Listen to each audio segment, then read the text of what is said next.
নমস্কার, আপনারা শুনছেন বেঙ্গলি ক্লাসিক স্টোরি চ্যানেল মৌমিতার সাথে। এই চ্যানেলে সকল শ্রোতা বন্ধুকে অনেক অনেক স্বাগত জানাই। আজ আপনাদের পড়ে শোনাব বিখ্যাত কথা সাহিত্যিক শ্রী বিভূতিভূষণ বন্দ্যোপাধ্যায়ের লেখা একটি খুব সুন্দর ছোট গল্প, মন ছোঁয়া ছোট গল্প। গল্পের নাম আমার ডাক্তারি। গল্প শুরুর আগে আমার পুরনো কথাগুলি আরও একবার খুব সংক্ষেপে বলে নিচ্ছি। এই চ্যানেলে যারা আমার গল্প পাঠটি শুনছেন তাদের কাছে অনুরোধ, যদি আমার পাঠ এবং পরিবেশন আপনাদের ভালো লাগে, যদি গল্পটি ভালো লাগে, একটি লাইক করবেন এবং গল্পটিকে আপনাদের প্রিয়জনের মধ্যে শেয়ার করে দেবেন। আর এখনও যারা চ্যানেলটি সাবস্ক্রাইব করেননি তারা অবশ্যই চ্যানেলটি সাবস্ক্রাইব করে আমার সাথে থেকে নিয়মিত শুনতে থাকুন বাংলা ক্লাসিক গল্পগুলি। আর কথা বাড়িয়ে সময় নষ্ট করছি না, শুরু করছি আজকের গল্প আমার ডাক্তারি।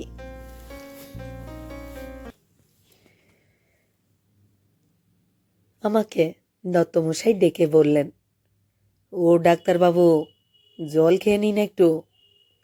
আমি বললাম, এখন থাক, এর পরে হবে। না না, সে কি হয়, আসুন আসুন, সামান্য কিছু। আমার এর সম্বন্ধে একটু বাঁধো বাঁধো ঠেকে। রোজ রোজ আমাকে বাইরের ঘর থেকে ডেকে এনে জল খাবার খাওয়ানো চাই। আমি ডাক্তারি করি পাড়াগাঁয়, নলিনী দত্তমশাইয়ের বাইরের চণ্ডীমণ্ডপে থাকি। আমার কাছে ভাড়া তিনি নেন না। বলেন, না না ব্রাহ্মণ দেবতা, আপনি আমার বাড়িতে দয়া করে বাস করছেন, এতেই আমার ভিটে পবিত্র হয়ে যাচ্ছে। আবার ভাড়া নেব এই পাড়াগাঁয়ে আপনার কাছে? সে যাগে, ভাড়া না হয় না নিলেন, কিন্তু রোজ সকালবেলা ডেকে আমাকে জল খাবার খাওয়ানো চাই। মুড়ি, গুড়, চিঁড়ে, নারকোল, যেদিন যা জোটে একটা পাথরের খোড়া ভর্তি করে দেবেন। অত খাওয়া আমার অভ্যেস নেই, ভুললেও শুনবেন না। আমার লজ্জা করে রোজ রোজ খেতে। ভাড়া নেবেন না, তার উপর রোজ রোজ জল খাবার, ইউ একরকম জুলুম ছাড়া আর কি। দত্তমশায়ের মেয়ে এসে বললে, ডাক্তারবাবু, আপনি না খেলে বাবা কি কিচ্ছু খাবেন? দাঁতে কুটো দেবেন না? কেন? ব্রাহ্মণ বাড়িতে অভুক্ত থাকলে বাবা খাবেন না? বটে, আচ্ছা চলো। সেদিন গিয়ে দেখি চাল ভাজা, ছোলা ভাজা আর শুনো নারকেল কোড়া, পৃথক বাটিতে খেজুর গুড়।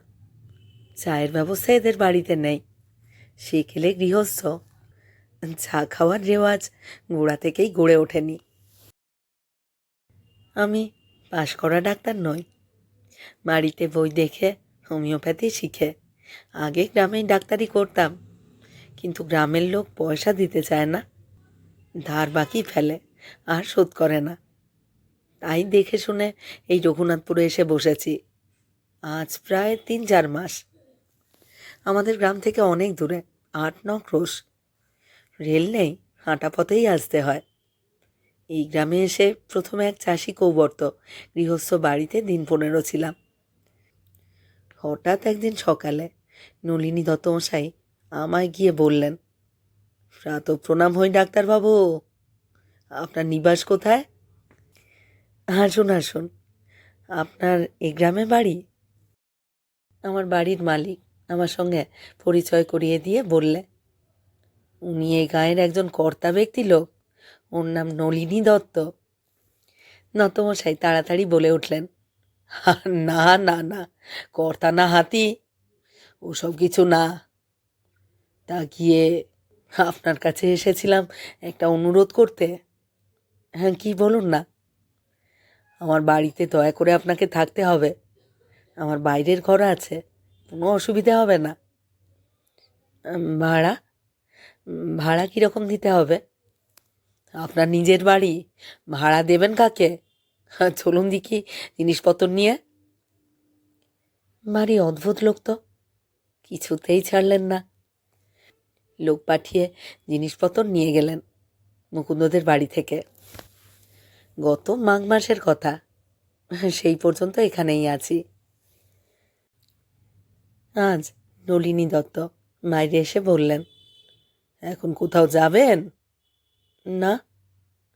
রুগী কীরকম হচ্ছে? মন্দ না। রোজ কীরকম হয়? তার কিছু ঠিক নেই।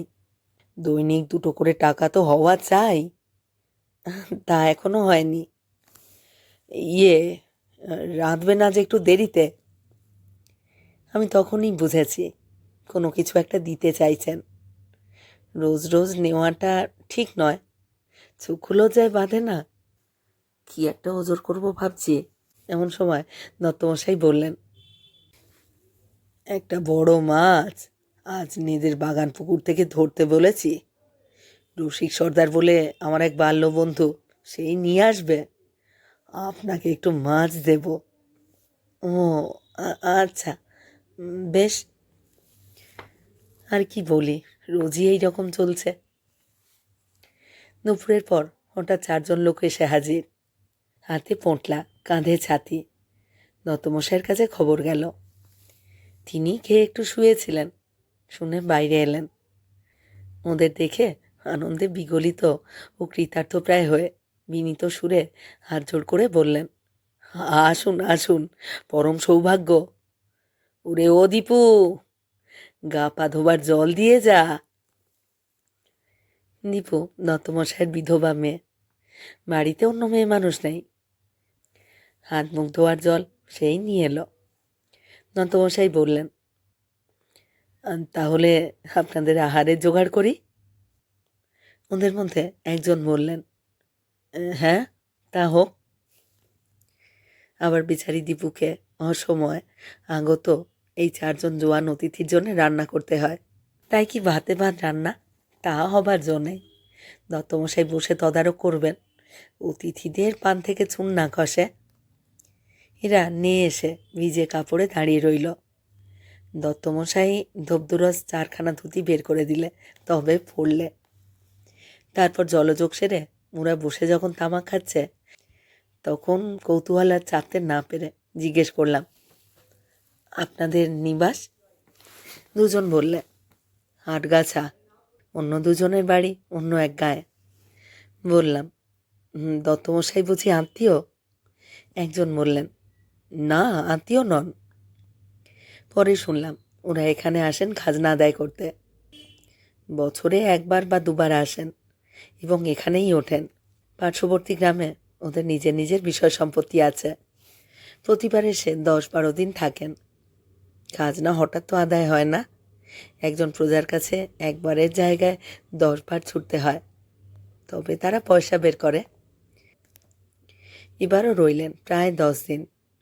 যতক্ষণ একটি প্রজার কাছেও খাজনা বাকি থাকবে, ততদিন এরা নড়বেন না। আর অসীম ধৈর্য আর আতিথেয়তা দেখলাম দত্তমশায়ের। একবার মনে হতো পায়ের ধুলো নিই দত্তমশায়ের। সকাল থেকে ছুটোছুটি করছেন, কোথা থেকে গলদা চিংড়ি মাছ আনা যায়, ভালো কই মাছ কী করে সংগ্রহ করা যায়।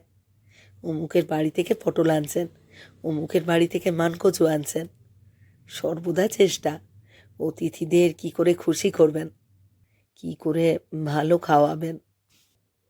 এরাও জানে দত্তমশাইয়ের হোটেলে যতদিন ইচ্ছে থাকো, কেউ বারণ করবার নেই। আমার কষ্ট হতো দীপু বেচারির জন্যে। হোটেলের রাঁধুনি তো আর দ্বিতীয় নেই। 2 বেলা রান্না, তাও কি সোজা রান্না? হরেক রকমের রান্না। গরম জল, কাপড়ে সাবান দেওয়া, সর্দি ঘাসের পাঁচন জাল দেওয়া, সব সব ওই বেচারির ঘাড়ে। ওরে দীপু, সরকার মশাইয়ের বড্ড সর্দি হয়েছে রে, একটু পাঁচন করে দিস তো। দীপু অমনি বেরোলো উলঞ্চের লতার বাসুকের চাল জোগাড় করতে। একদিন দেখি বকছেন মেয়েকে, দীপু, তোর একটু হুঁশ করে চলা উচিত। কাল বিশেষ মশাইয়ের মশারি টাঙিয়ে দিলি, তা দেখলি না কোথায় ছেঁড়া? তিনি সারা রাত ঘুমোতে পারেননি মশার উপদ্রবে। কেন, দেখে তখনই একটু সেলাই করে দিলেই মিটে যায়। তোর হুঁশ বড় কম। মনে মনে ভাবলাম, ওর হুঁশ যদি কম হতো, তবে আপনার এই অবারিতদার হোটেল কোন কালে দরজা বন্ধ করে লালবাতি জ্বালত। কি যত্ন পেয়েছেন ঘরে তা ভালো করে চেয়ে দেখুন। একদিন দেখি বাড়ির সামনের জঙ্গলের মধ্যে দীপু কি যেন করছে। মেলা পড়ে গিয়েছে, সন্ধে হয় হয়। বললাম, ওখানে কি দীপু? কচুর ডাঁটা কাটবো। এখন কেন? ওনারা কাল কচুর শাক খাবেন, বাবা বললেন। তাই এখন তুলে ধুয়ে রাত্রে কুটে রেখে দিই, সকালে সময় পাবো না। এখন অবেলায় ওখানে না যাওয়াই ভালো, সাপ বেরোতে পারে। এখন না তুললে তুলবো কখন? কাল যে সময় পাবো না। আর সারাদিনের মধ্যে এখনই যা একটু সময় পেলাম। দত্তমশাই কোথায়? তিনি তো ইলিশ মাছ আনতে গিয়েছেন পাঁচঘড়ার হাটে। কাল কচুর শাক দিয়ে রান্না হবে কি না? আজ ইলিশ মাছ এনে কাল রান্না হবে? কেন হবে না? আজ বেশ করে ভেজে রাখবো রাতে। কাল মাছ পাবেন কোথায় আর ছাড়া? কাল না খাওয়ালে ওদের কচুর শাক খাওয়ানো হবে না। পরশু চলে যাবেন সব। যাবেন? সত্যি? আমার তো মনে হচ্ছে না। দীপু আমার কথার শ্লেষ বুঝতে না পেরে বললে, কেন কেন মনে হচ্ছে না? মেয়েও তো দত্তমশাইরই বাপের মতোই সরল। বললাম, না তাই বলছি আর কি। বাবা বলছিলেন কালকের দিনটা ওরা আছেন, পরশু চলে যাবেন। কাল রাতে তালের বড়া করে খাওয়াতে। বেশ বেশ, খাওয়াও। অতিথি সেবায় পরম পুণ্য। কত রকমের রান্না হচ্ছে বাড়িতে, কিন্তু আপনাকে দিতে পারি না বলে কষ্ট হয়। দিতে বাধা দিচ্ছে কে? আমি বাধা দিইনি অন্তত। কি যে বলেন, ব্রাহ্মণের পাতে রান্না তরকারি দেব? সে ভাগ্যি কি আর ঘুরে এসেছি? তাহলে মিটেই গেল। একটা জিনিস কাল খাওয়াবো। কি? বলুন দেখি, বলুন না। দীপুর চোখে কৌতুকের হাসি। আমি বুঝতে পেরেছিলাম ও কি জিনিসের কথা বলছে, তবুও মজা দেখবার জন্য বললাম, তুমি বলো, আমি তো বুঝতে পারলাম না। কচুর শাক? দীপু হি হি করে হেসে বললে, না। আহা, আপনার কি বুদ্ধি! কচুর শাক তো শকরি। আমার রান্না কচুর শাক আপনার পাতে দেব? আমি কৃত্রিম দীর্ঘ নিঃশ্বাস ফেলে বললাম, হ্যাঁ, সে আমার অদৃষ্ট। আহা, আপনার অদৃষ্ট না আমাদের অদৃষ্ট? আপনি না বাড়ি। তা কি জিনিসটা খাওয়াবে কাল, বললে না তো? তালের বড়া। ওটা বুঝি শকরি নয়? তবুও মাথা রক্ষে বাঁচলুম। থাক থাক, আপনাকে আর ব্যাখ্যান করতে হবে না। চলি এখন, এখন অনেক কাজ। দীপুকে দেখে আমার বড় কষ্ট হয়। 25-26 বছর বয়স হবে, কিন্তু বালিকার মতো সরল। মুখ বুঝে কি খাটুনিটাই না খাটে দিনরাত। বাবার মন জুগিয়ে চলতে ওর জোড়া নেই। দত্তমশাই মুখের কথা খসালেই হলো। ও কি খায় সারাদিন, খাটুনির পর তাকে দেখছে। দত্তমশাই নিজের অতিথিদের নিয়েই ব্যস্ত, তাদের বেলা পান থেকে চুন না খসে। পরের দিন শুনলাম অতিথিরা আরও দিন 4-5 থেকে যাবেন।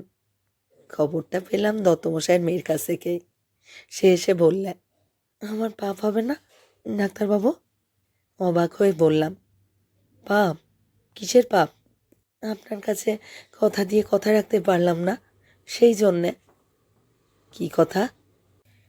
দীপু কাজের ফাঁকে ফাঁকে মাঝে মাঝে আমার কাছে আসে। আমি ওর কথা শুনি মন দিয়ে, সায় দিয়ে ওর কথায়। বোধ হয় ওর ভালো লাগে। কথা বলবার মানুষ এই বাড়িতে আর ওর কেউ নেই আমি ছাড়া। ও বললে, ভুলো কেন আপনি ওরকম? তালের বড়া খাওয়াতে চেয়েছিলাম আজ, মনে আছে? তা তো আজ হলো না। তাহলে অতিথিদের তালের বড়া খাওয়ানো হলো না? সেই জন্যেই তো ওরা কাল যাবেন না। আরও 3-4 মাস থাকবেন কি না, তাই বাবা বললেন আজ না করে ওদের যাবার আগের দিন করলেই হবে। খুব ভালো কথা, কিন্তু ওদের তো কালই যাবার দিন ধার্য ছিল। কি নাকি বাসঝাড় নিয়ে গোলমাল বেঁধেছে ওদের মধ্যে একজনের। সেই গোলমাল না মিটিয়ে তো আর যাওয়া হয় না। সে তো বটেই, একজনের কাজ যখন বাকি তখন বাকি 3জন এক যাত্রায় পৃথক ফল করে আর যান কিভাবে? যাওয়া উচিত নয়। সে আবার কি? কিছুই না, ওই একটা কথার কথা ধরো। ভারী মজার কথা বলেন আপনি, কিন্তু হাসি পায় এমন।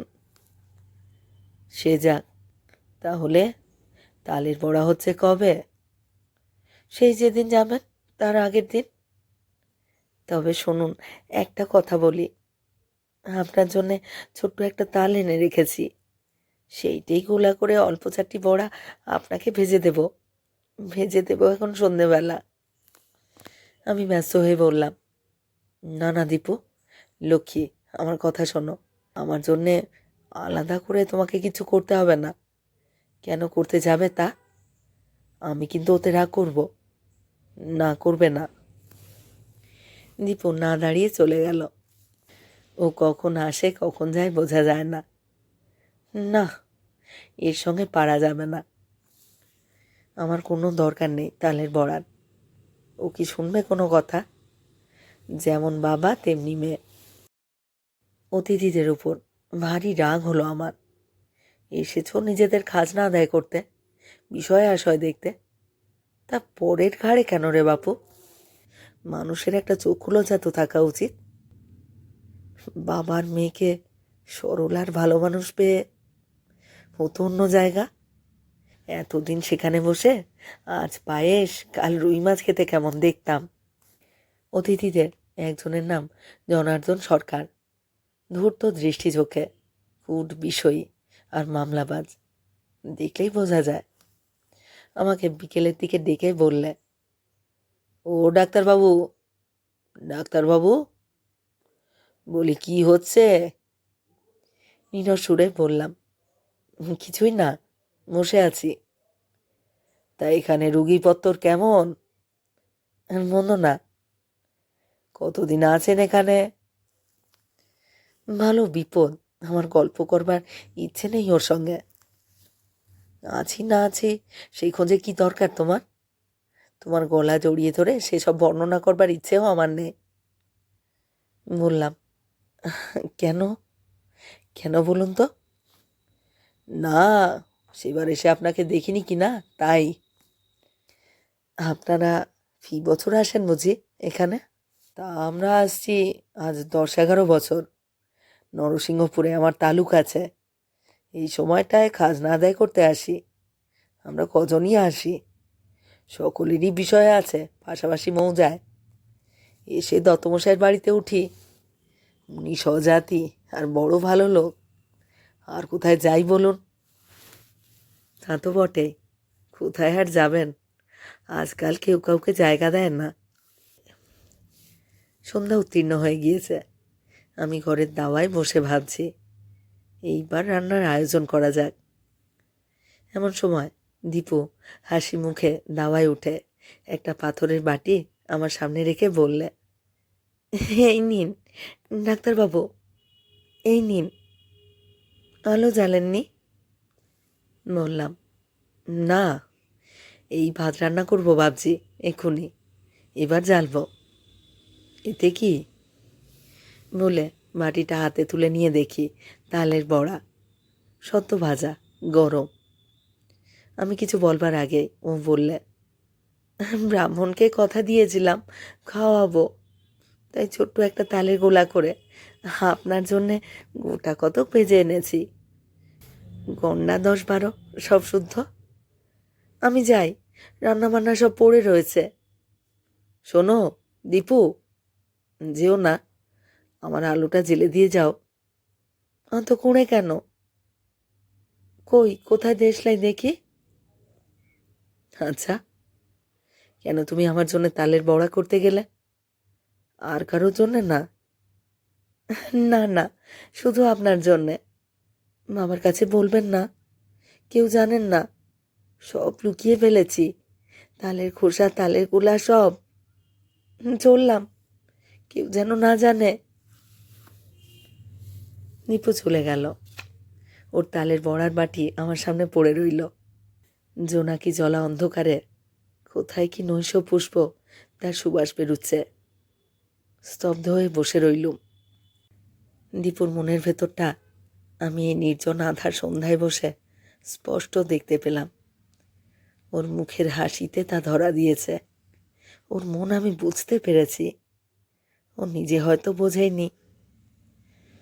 না, এখানে আমি আর থাকবো না, থাকা উচিত হবে না। অতিথিদের দলকে দত্তমশাই আজ করুন যত খুশি। তারা তালুক মৌজার বৈষয়িক সুবন্দোবস্ত যতদিন ধরে করুক বসে, কিন্তু আমাকে এখান থেকে সরে পড়তে হবে। দত্তমশাই অতি সরল ভালো লোক, দীপুও তাই। ওদের নামে কোনো কথা উঠলে আমি আর কখনো নিজেকে ক্ষমা করতে পারবো না। তাছাড়া জালেই বা জড়াই কেন নিজেকে? আমার বাড়িতেও স্ত্রী পুত্র আছে। সেই সপ্তাহের শেষেই নির্মমভাবে জাল গোটালাম। দত্তমশাই এসে পথরোধ করে দাঁড়িয়েছিলেন। বললেন, বলা কওয়া না, হঠাৎ চললেন মানে?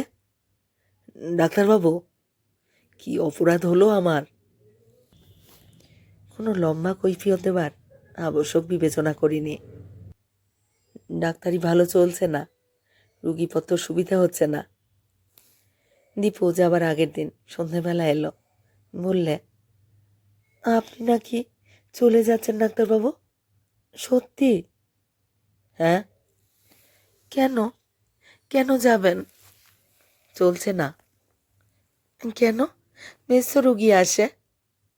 ওতে ডাক্তারি চলে না। যাবেন? যাবেন সত্যি?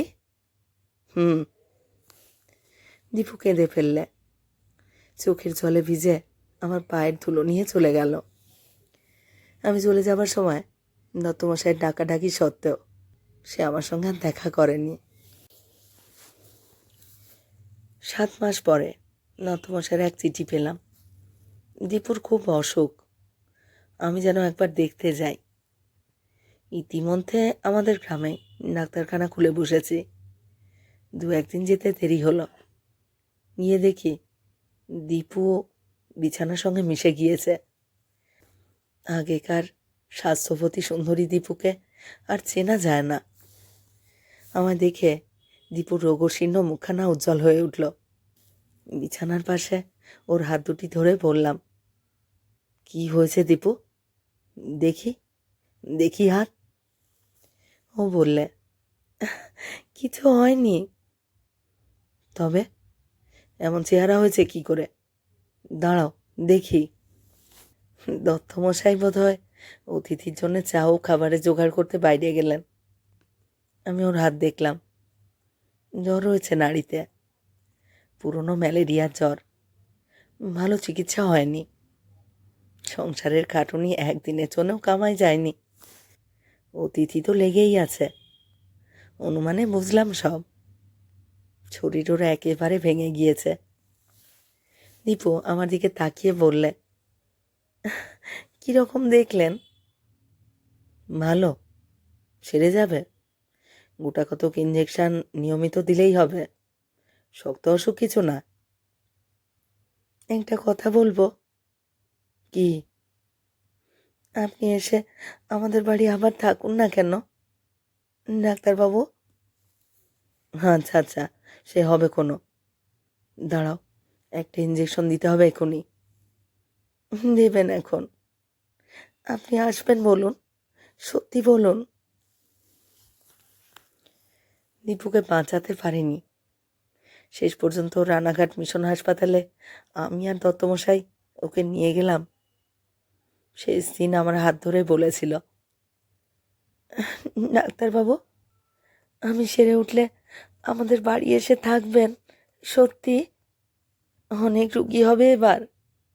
চূর্ণী নদীর ধারে ওর সৎকার করবার পর আমরা দুজনে ফিরে এলাম দেশে। দত্তমশাই আমার হাত ধরে কাঁদতে লাগলেন। বললেন, একলা একলা থাকতে পারবো না ডাক্তারবাবু, একলা থাকতে পারবো না। আমার বাড়ি এসে আপনাকে থাকতেই হবে, আমার তো আর কেউ নেই। দীপুকে কথা দিয়েছিলাম হাসপাতালে, দত্তমশাইয়ের বাড়িতে এসে আবার ডাক্তারখানা খুলেছি। দীপুর মুখের কথা সত্যি হয়েছে বটে, আজকাল রোগীর ভিড় খুব।